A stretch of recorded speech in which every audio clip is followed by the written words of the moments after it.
Hi hello வணக்கம், நான் உங்கள் விக்னேஷ். இது பிக் ட்ரீம் யூடியூப் சேனல்.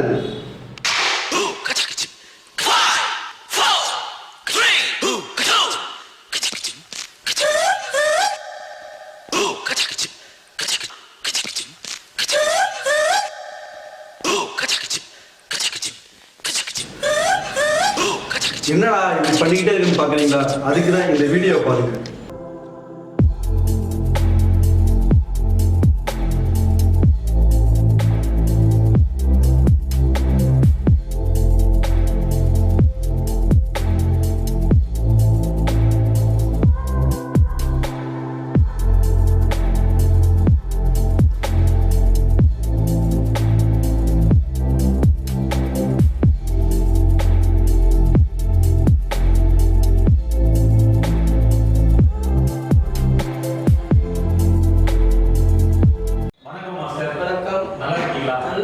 ரொம்ப சந்தோஷமா இருக்கு மாஸ்டர். பத்தி நிறைய கேள்விப்பட்டிருக்கோம். பல செலிபிரிட்டிஸ்க்கு பண்ணியிருக்கீங்க, ட்ரெயின் பண்ணியிருக்கீங்க, இப்போ ட்ரெயின் பண்ணிட்டு இருக்கீங்க. உங்களை இன்டர்வியூ பண்றதுல எங்க சேனலுக்கு ரொம்ப சந்தோஷமாவும் பெருமையாகவும் இருக்கு மாஸ்டர். ஸ்டார்ட் பண்ணிடலாங்களா? கண்டிப்பா கண்டிப்பா. மாஸ்டர், எப்போ இருந்து இந்த ஃபீல்டை நீங்க சூஸ் பண்ணீங்க? நான் வந்து 10th முடிச்சுட்டு ஸ்டார்ட் பண்ணேன். நான் பேசிக்கலா ஒரு அத்லெட். நான் relay, long jump, high jump எல்லாமே போயிருக்கேன். அத்லெட்டாக தான் ஸ்டார்ட் பண்ணேன். சும்மா கேஷுவலாக ஜிம்முக்கு போனோம். ஜிம்முக்கு போகும்போது இதோட எனக்கு ரொம்ப பிடிச்சிருந்தது. ஓகேவா, அது வந்து ஸ்டார்ட் பண்ணும்போது சரி ஓகே ப்ரொஃபஷனல் ட்ரைனராக போனால் எப்படி இருக்கும் அப்படின்னு சொல்லிட்டு ஆரம்பித்தோம். கரெக்டாக 2001. இப்போ வந்து நான் 19 வருஷமா இந்த ஃபீல்டில் இருக்கேன். ஆமாம், 19 வருஷமா இருக்கு. இருக்கிற செலிபிரிட்டி ஆல்மோஸ்ட் நான் ட்ரைன் பண்ணவங்க தான். அதனால வந்துட்டு 19 வயசு ஸ்டார்ட். அதே மாதிரி என்னோட இது வந்து ஸ்டார்ட் பண்ணும்போது எல்லாத்தையும் கற்றுக்கணும்னு சொல்லிட்டு தான் ஆரம்பிச்சிட்டேன் இதை. ஓகேவா, ஃபர்ஸ்ட் பாடி பில்டிங் பண்ணோம், அதுக்கப்புறம் ஏரோபிக்ஸ், யோகா எல்லாத்தையும் பண்ணிட்டு தான் அது இப்போ வந்து ஓனா ஒரு ஜிம் வச்சு இருக்கிற செலிபிரிட்டி எல்லாரையும் வந்து என்னால் முடிஞ்ச அளவுக்கு நல்லா எனக்கு தேவை ரிசல்ட்டு. ஓகேவா, அதே மாதிரி அவங்க ப்ரைவசில யாரும் எந்த இதுலையும் கை வைக்கக்கூடாது. ஓகேவா, அதனால் எனக்கு வந்து கேஷுவலாக ஜிம் நடத்திட்டு போகலாம், அவ்வளோதான். எப்போ நீங்க இந்த ஜிம் ஸ்டார்ட் பண்ணீங்க? ஜிம் வந்து இது வந்து 2014 ஸ்டார்ட் பண்ணது. இப்போ வந்து 4 வருஷம் முடிஞ்சு 5 வருஷம் நல்லா போயிட்டு இருக்கு. சூப்பரா போயிட்டு இருக்கு மாஸ்டர். நீங்க நிறைய பேருக்கு மாஸ்டரா இருக்கீங்க, ஆனா உங்களுக்கு ஒரு மாஸ்டர் இருந்திருப்பாருல? கண்டிப்பா கண்டிப்பா. அவரை பத்தி நீங்க என்ன சொல்லுங்க? எனக்கு தெரிஞ்சு நாகேஷ் பிரசாத்னு சொல்லிட்டு இப்போ வந்து ஐசிஎஃப்ல வந்து வைஸ் பிரசிடென்டா இருக்காரு. அது இல்லாம ஒரு மிஸ்டர் ஏசியா, மிஸ்டர் இந்தியா வாங்கி நல்ல ஒரு செம்ம கேரக்டர் மனுஷன். எனக்கு எந்த ஹெல்ப்னாலும் அவர் தான் பண்ணுவார். நான் ஜிம் வைக்க போறேன்னு சொன்னோடனே எனக்கு ஃபுல் சப்போர்ட் அவர் பண்ணார். இப்போ வரைக்கும் எனக்கு ரோல் மாடலாக அவர் தான் இருக்காரு. அதனால வந்துட்டு அதான் குரு எப்படியோ சிஷன் அப்படி, அவ்வளோதான். Okay okay. உங்களுக்கு ஒரு நல்ல குரு வந்து 100% அது கடவுள் புண்ணியத்தில் அது மாதிரி ஆளுங்க கிடைக்கிறது ரொம்ப கஷ்டம் எனக்கு. அது வந்து அந்த மாதிரி கிடைச்சிருக்கு. ஆமாம், அவ்வளோதான். கண்டிப்பாக மாஸ்டர்.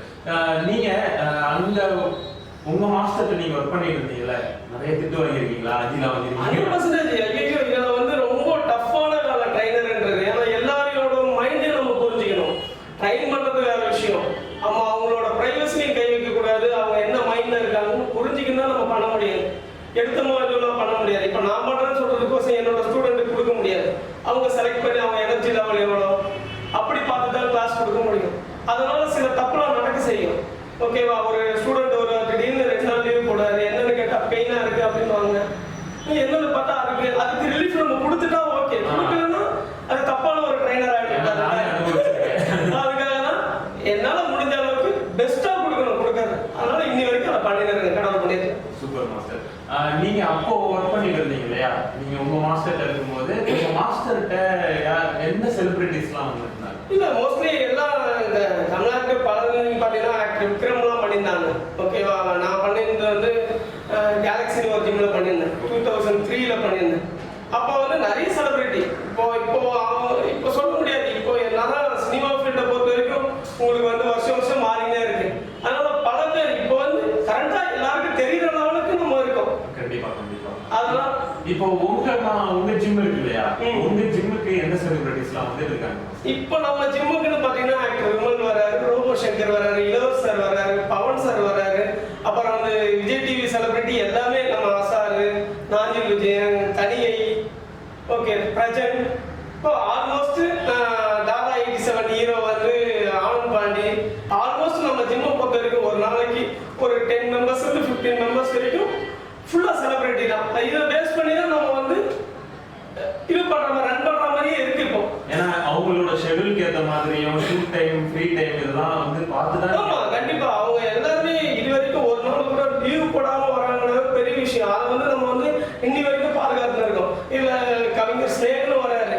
அது மட்டும் இல்லாமல் இப்போ நாங்கள் கேள்விப்பட்டோம் ரோபோ சங்கர் அண்ணா இருக்காங்க இல்லையா, அவங்க வந்து ஜிம்முக்கு வரும்போது டைமிங் சென்ஸ் வந்து அவ்வளோ ஃபாலோ பண்ணுவாராம். மார்னிங் அந்த டைம் ஃபிக்ஸ் பண்ணுவாருன்னு சொல்லி நீங்கள் இன்னொரு இன்டர்வியூவில் சொன்னதான் நாங்கள் கேள்விப்பட்டிருக்கோம். ரோபோ சங்கர் அண்ணாவை பற்றி சொல்லுங்கள். இல்லை ரோபோ சங்கர் அவர்லாம் வாய்ப்பே கிடையாது. ஏன்னா அவர் ஆல்மோஸ்ட் நம்ம சொல்லி கொடுத்துட்டா பண்ணணும்னு அவசியம் கிடையாது. அவர் வந்து ஆல்மோஸ்ட் அவர் வந்து ட்ரைனராக இருந்தவர், பாடி பில்டராக இருந்தவர். ஓகேவா, அதனால நம்ம எனக்கு ஈஸியாக ட்ரைன் பண்ண ஈஸியாக இருந்தவர். ஓகே, அதே மாதிரி அவர் கரெக்டான டைமுக்கு வருவார்.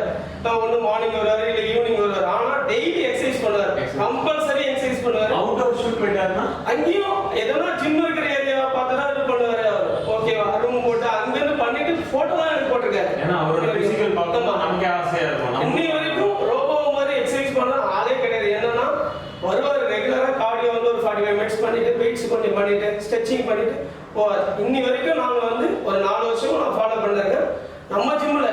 இது இல்லாமல் 4 வருஷமா நான் வெளி ஜிம்லேயே அவரை ட்ரைன் பண்ணனால எனக்கு அவரை பற்றி ஓரளவுக்கு நல்லா தெரியும். நீங்க சொல்றது ஓரளவுக்கு நல்லாவே சொல்றீங்க.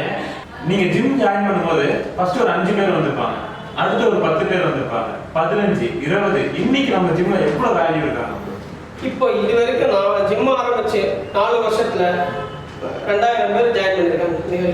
ஒரு நாளைக்கு 150 to 200 பேர் வராங்க. என்னன்னா அவங்களுக்கு இது வரைக்கும் நான் தான் பர்சனலா ட்ரைன் பண்ணிருக்கேன். இதுக்காக நான் ஒரு பர்சனல் ட்ரைனர் போடல, எதுவும் பண்ணல. எதுக்கு என்னன்னா நீங்க கிளைண்டா வந்தீங்கன்னா ஒரு மாசத்துல மூலமா ஒரு 2 பேரும் நான் வந்து எனக்கு என் ஜிம்ல ஜாயின் பண்ணணும். அந்த அளவுக்கு நான் ரிசல்ட் கொடுப்பேன், உனக்கு 100% கொடுப்பேன். அந்த ஒரு நம்பிக்கையில தான் நான் இன்னி வரைக்கும் நான் ஒரு ஆளா இந்த ஜிம்மை நான் ரன் பண்ணேன். மாஸ்டர் அது ஓகே. செலிபிரிட்டிஸ்னா பாத்தீங்கன்னா ஒரு மனிதனாவே அவன் செலிபிரிட்டி தான். நம்மளா பிரிக்கப்பட்டது தான் இன்னைக்கு அவன் ரேஞ்சுக்கு போனாதான் செலிபிரிட்டின்னு. அந்த செலிபிரிட்டிஸ்ல சினிமா செலிபிரிட்டிஸ் இல்லாம அதர்வைஸ் யாரெல்லாம் வந்துட்டு இருக்காங்க? இல்ல நிறைய பேர் வந்திருக்காங்க. நிறைய போலீஸ் ஆபீசர் வராங்க, அட்வொகேட் வராங்க. அது இல்லாம நீங்க நார்மல் பசங்க எல்லாரும் செலிபிரிட்டி தானுங்க. அப்படி பாருங்க, நீங்க செலிபிரிட்டின்றது ஓகே, ஆனா வந்து ஒரு ஆள் நம்ம செலிபிரிட்டி ஆக்குறோம்ல, அதுதான் எனக்கு தேவை. அதுதான் நம்ம கிட்ட வந்துட்டா அவங்கள எப்படின்னா ஒரு பெரிய லெவல்ல நம்மளால முடிஞ்ச அளவுக்கு ஹெல்ப் பண்ணணும் இருக்கிற கான்டாக்ட்ஸை வச்சு. அதெல்லாம் நான் இன்னி வரைக்கும் பண்ணிருக்கேன். ஓகே, நமக்கு என்னன்னா எல்லாருமே எக்ஸசைஸ் பண்ணுங்க, நல்லா பண்ணுங்க, நல்லா சாப்பிடுங்க. டயட்லாம் ஒன்றும் வேணாங்க. என்ன பொறுத்த வரைக்கும் நல்லா சாப்பிட்டு நல்லா எக்ஸசைஸ் பண்ணுங்க, வேற ஒன்றும் வேணாம். வணக்கம், நான் பாபு மாஸ்டர் பேசுகிறேன். பிக் ட்ரீம் சேனலை லைக் பண்ணுங்க, ஷேர் பண்ணுங்க.